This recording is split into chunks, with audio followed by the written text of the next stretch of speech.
श्री कृष्णा। माघ मास में कृष्ण पक्ष की एकादशी को षटतिला एकादशी के नाम से जाना जाता है।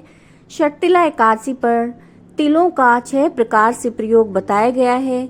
इस दिन व्रत करने से और तिलों का 6 प्रकार से प्रयोग करने से जीवन में सकारात्मक ऊर्जा का संचार होता है और सभी प्रकार के जो ग्रह दोष हैं वो दूर होते हैं। बीमारी और संकटों से छुटकारा मिलता है। अगर आप व्रत नहीं रख पाते हैं, नहीं रखते हैं, तो भी इस दिन तिलों का प्रयोग करना अत्यंत श्रेष्ठ माना गया है। तो आइए सबसे पहले जानते हैं कि एकादशी तिथि कब प्रारंभ हो रही है, व्रत किस दिन है, पारण कब करना है। अब देखिए, एकादशी तिथि का प्रारंभ हो रहा है 13 जनवरी 2026 को दोपहर 3:17 पर और तिथि का समापन हो रहा है 14 जनवरी को शाम 5:52 पर। तो ऐसे में जो षटतिला एकादशी का जो व्रत है वो 14 जनवरी बुधवार को, यानी कि जो उदयकालीन तिथि इस दिन हमें प्राप्त हो रही है, तो ऐसे में 14 जनवरी बुधवार के दिन ही षटतिला एकादशी का व्रत रखा जाएगा। तो इस दिन जो सूर्योदय का समय है वो सुबह 7:14 और सूर्यास्त का समय रहेगा शाम 5:57। इस दिन ब्रह्म मुहूर्त का समय रहेगा सुबह 5:38 से 6:25 तक। इस दिन राहु काल का समय रहेगा दोपहर 12:35 से 1:56 तक। राहु काल के दौरान कोई भी जो शुभ कार्य, कोई भी मांगलिक कार्य है उसकी शुरुआत नहीं की जाती है। अगर कार्य पहले से प्रारंभ है तो वो चलता रहेगा, लेकिन नया काम इस समय के दौरान नहीं किया जाता। इस दिन हमें अमृत काल भी प्राप्त हो रहा है।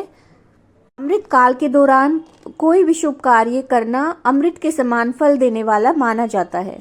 तो इसकी शुरुआत हो रही है दोपहर 3:22 से और शाम 5:10 तक अमृत काल रहेगा। इस बार षटतिला एकादशी और मकर संक्रांति, इस बार दोनों एक ही दिन है, तो ये बड़ा ही सुंदर और दुर्लभ संयोग है। अब जानते हैं कि 6 प्रकार से जो तिलों का प्रयोग करना है वो हमें किस प्रकार से करना है।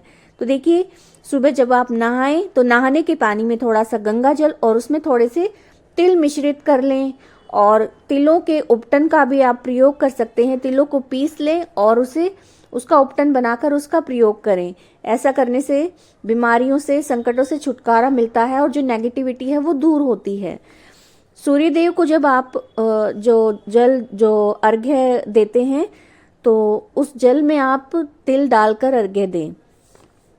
पूजा में भी इस दिन हमें तिलों का ही प्रयोग करना चाहिए। तिल की मिठाई से ही भोग बनाना चाहिए और तिलों का हवन करना, हवन में तिलों का प्रयोग करना इस दिन अत्यंत श्रेष्ठ माना जाता है।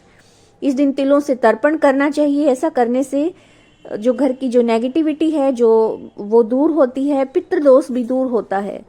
जो व्रत नहीं करते हैं वो इस दिन तिल का भोजन भी कर सकते हैं, तिल को अपने भोजन में शामिल कर सकते हैं। और अगर आप व्रत रखते हैं तो अगले दिन जब पारण करें तब आप तिल का प्रयोग कर सकते हैं। इस दिन तिलों का दान करना भी अत्यंत श्रेष्ठ माना जाता है, तो इस दिन तिलों का दान अवश्य करें।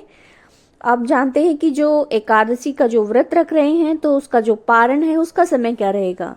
तो देखिए, पारण का जो शुभ मुहूर्त है वो 15 जनवरी गुरुवार को सुबह 7:15 से 9:21 तक रहेगा। तो ये थी एकादशी व्रत से जुड़ी हुई सारी जानकारी। अगर आपको जानकारी उपयोगी लगी है तो वीडियो को लाइक कीजिएगा, शेयर कीजिएगा और चैनल को सब्सक्राइब कीजिएगा। जय श्री कृष्णा।